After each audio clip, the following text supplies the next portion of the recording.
আসসালামু আলাইকুম রহমতুল্লাহ ওবরাকাতু। সবাইকে শিক্ষামূলক চ্যানেল আরিফ একাডেমিতে স্বাগতম। আশা করি সবাই ভালো আছেন, সবাই ভালো থাকবেন, সুস্থ থাকবেন সে প্রত্যাশা নিয়ে শুরু করছি আজকের শিক্ষামূলক টিউটোরিয়াল।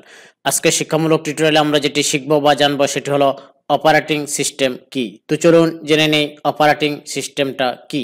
অপারেটিং সিস্টেমটা হলো এরকম, নানা ধরনের হার্ডওয়্যারযুক্ত কম্পিউটারের চালিকা শক্তি হচ্ছে মূলত সফটওয়্যার।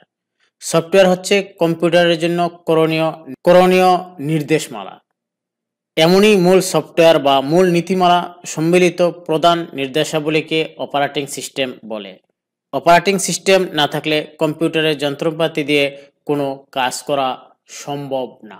কয়েকটি জনপ্রিয় অপারেটিং সিস্টেম হচ্ছে উইন্ডোজ, লিনাক্স, ম্যাক ইত্যাদি। এই ছিল আজকের এই চমৎকার টিউটোরিয়ালটি। আল্লাহ হাফেজ।